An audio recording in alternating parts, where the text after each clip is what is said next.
to another episode of Developer Diaries, the show where we get into the hearts and minds of the developers building the applications that you love. And today, joining me is Azhar Salahuddin, and he comes from Aspect Software based out of St. Louis. And we're going to be talking about some of his newer applications like Scripps, Ducks Unlimited, Gallup polls. But before we get to that, we're going to get to know Azhar. So, Azhar, thank you for joining us today. Thank you for having me. How was your flight in?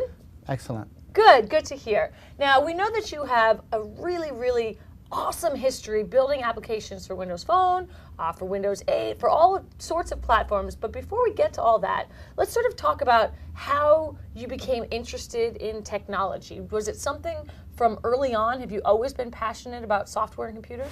Yes, before when I went to college, I knew what I wanted to do. So did you major in computer science at college? Yes, I did. And which school was that? I went to Indiana State. So you knew, maybe as young as high school, that this was going to be your career. This was your passion. Oh, absolutely. I was always tinkering with stuff. So when you say tinkering, this always fascinates me. So what sort of things? Like, were you writing little applications and scripts early on, and you're on your Commodore? Let's talk about the first things you tinkered with.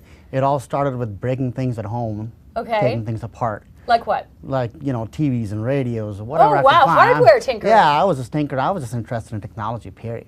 Great. So then, Parents must have loved that. No, they didn't.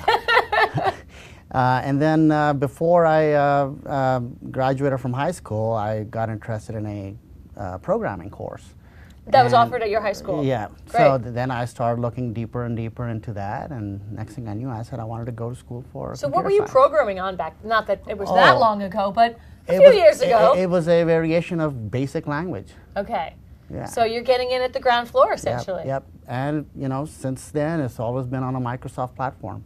Really? It's amazing, yeah. So you started with basic, and then you moved to go to computer science degree in college. What kind of things did you focus on there? Oh, it was more on the business side of things. Okay. I did not go into the computer hardware per se, but more into the software development for businesses. So a lot of the languages we focused on were, Fortran and COBOL, and as Pascal is like a training language. Everybody has to learn that, right? At least back in the 80s. Sure. So those are the type of things that we learned, and then obviously before I graduated, assembly, C++, or actually C++ didn't exist, it was C back then. Right. Yeah. Now, have you considered, you said you've always worked and developed for Microsoft platforms. Now, have you ever considered developing for iOS or Android or anything like that? I did get the opportunity several times, and our company actually does do that. Aspect Software, where you are now. Yes, that's correct. Okay. But there are other people, like my counterparts, who have their own strengths. Gotcha. So, but I have my hands in those once in a while. Okay. But your focus and your strength or your expertise is really on the Microsoft platforms. That's correct. So let's talk about some of your early applications that you started developing, maybe even prior to Aspect Software. Oh, well, after college, I got recruited into a company that did email management software. Okay. And this was back in the DOS days. So we did email monitoring and real-time management of email for a company back then was called CC Mail. Okay. I don't know if people who are watching may be familiar with it, but this was back in the old days. And after that, I ended up going to St. Louis, Missouri, and started working for a biotech company, a very popular biotech company that does genetically modified foods like corn and soybeans and things like that. So we were writing software for gene sequencing and wow, that's amazing. Yeah. So it was. And this was all on Windows? This was all on the Windows platform. Wow. Yes. That's interesting. Yeah. Has that company still around? Yeah. Oh yeah. Very green. Oh, good. Okay. Good. We love that. Yes. So what is it about the Microsoft platform and Windows platform, Windows Phone platform, that you prefer to other platforms? Oh, it's so geared towards the developer. Mm-hmm.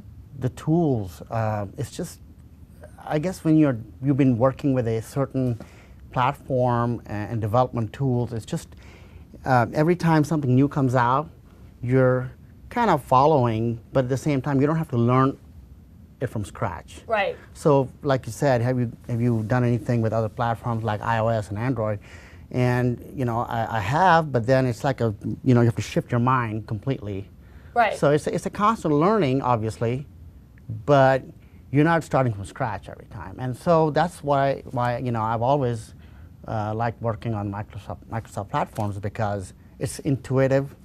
The tools have grown, but they haven't completely changed. Sure. So you used Visual Studio. Yeah, it was Visual Studio before, and it was something else before. It was something else before. So it's always been the same look and feel as far as I'm concerned. Yeah. Great. And now, what about the experience of developing an app for, say, Windows Phone, and then bringing it over to Windows 8, or vice versa? What would you say are some of the easy things about that, and then some of the more difficult things about that? I'll start with the difficult things. Okay.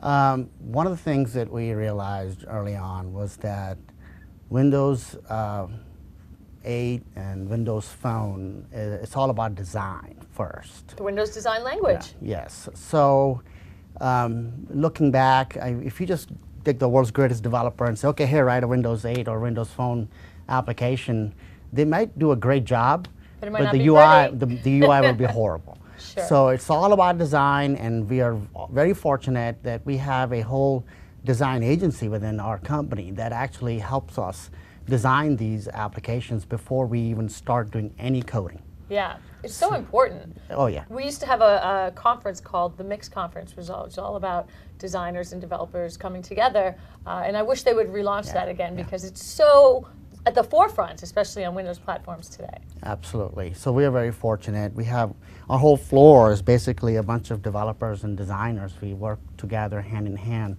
on a daily basis. Great. And then what were some of the easy things about porting an app?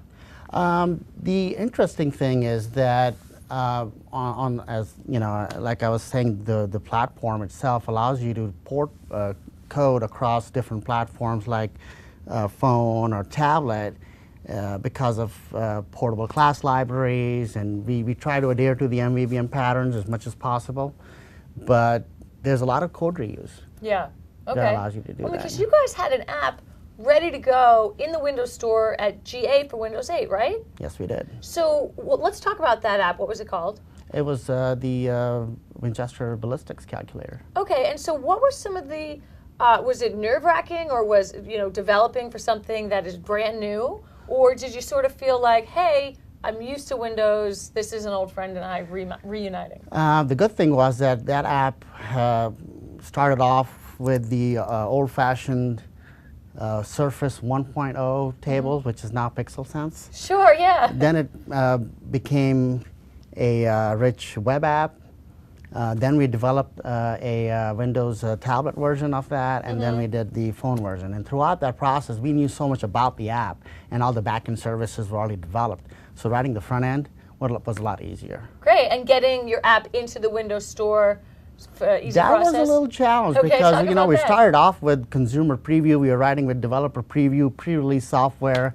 There was a lot of refreshes. Yeah. And some breaking changes, but with the help of the DPE guys, it's just been amazing. Oh, good. Good. That makes me happy to hear. Yeah. So now that the Windows Store is up and running, Windows 8 is up and running, is it easier to get your apps in the store now? Has the process sort of been, the kinks worked out? The first one we did, we learned a few things. Yeah. Getting your developer accounts on time. That's something we always encourage all our clients, like, hey, get your developer account set up. Sometimes that can take a while. Yeah. So that was something we learned.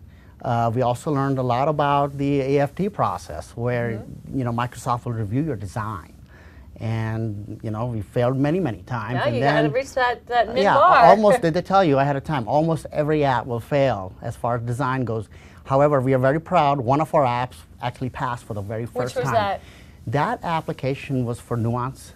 Nuance. Yes, it's called Dragon Notes. It's a voice recognition technology that allows you to talk and speech to text. Sweet. So that was one of our. So how many apps do you guys have out there in the Windows Store? At this point in time, as far as design and development together, and or probably close to 40.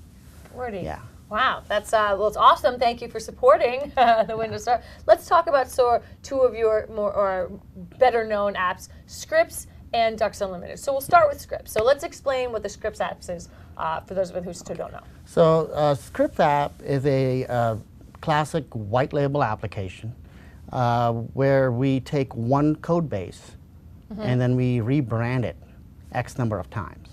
So we have one project in studio, and we have a small database of all the resources and assets and whatever have you, logos and brands, and news feeds also. So, and then we run this great tool called the Application Factory that our friends at DPE helped us with. Okay. And we run it through this thing, and it will generate, you know, right now, the 13 different application packages. And those are localized based on geography? Yeah, these are TV stations for different regions, yes. Great, that's awesome. And that's up and running now on the Windows 8, and is it also on Windows Phone? No. Okay. Windows Phone, we have not done that yet. So for the tablet version, we have 13 TV stations app, and very soon as I get back, we will be pushing up 13 more newspaper applications based on the same code base, yes. Wow, and are these relatively popular in the store? Yeah, yeah. Great. Great. Yeah, we've actually added some additional process where after 5 times a person fires up the application, it prompts them to review the application. So if I were to download and install the Scripps application for me here in Seattle, assuming you have a Seattle version, what would I get? Would it be just local news and videos to me?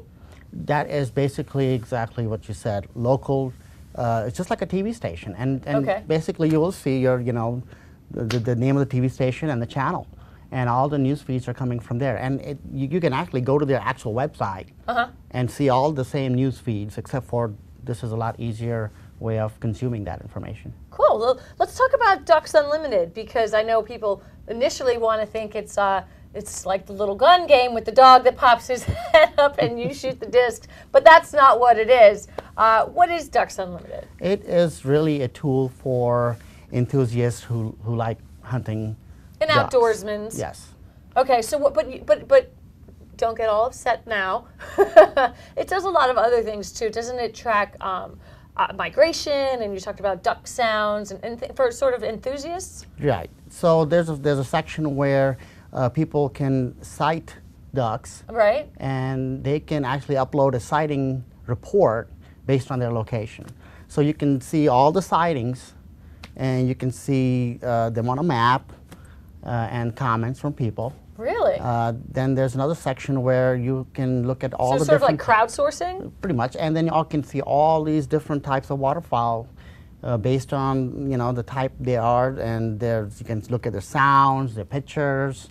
So if I wanted to learn more about what ducks may be in my backyard, would this also be beneficial to me? Absolutely. You'll be amazed all the different types of sounds these things make. I thought, you know, there's one typical sound, but no, there's a lot. Quack, quack, right? Yeah. So there's a lot of different sounds. So what was the motivation here? Because we spoke earlier, and you're not a hunter, but there was someone, I think you said that sort of wanted this app to be made? Yeah, my boss, like I said, he's a big enthusiast. He's a big hunter, outdoors guy, and he, you know, when this was offered to us, he really wanted to jump on this one. Yeah.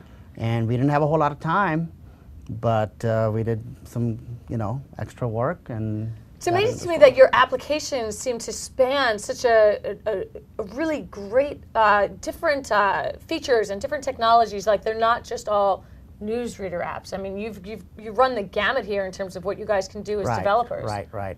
I should say thank you to the DPE channel. For training you? And also allowing us and introducing us to the clients. Great. Well, as we sort of wrap up here, I wanted to get your thoughts for people who are considering developing on Windows platform, Microsoft platforms, maybe people who don't think they can. What would you say to developers out there who haven't yet tried developing for our platform? How would you sort of convince them to give it a go? First of all, it's easy for me to say because I've been working on the Microsoft platforms for such a long time. but I truly believe it's so much more easier Yeah. to develop for tablet and phone simultaneously. The tools that are provided, the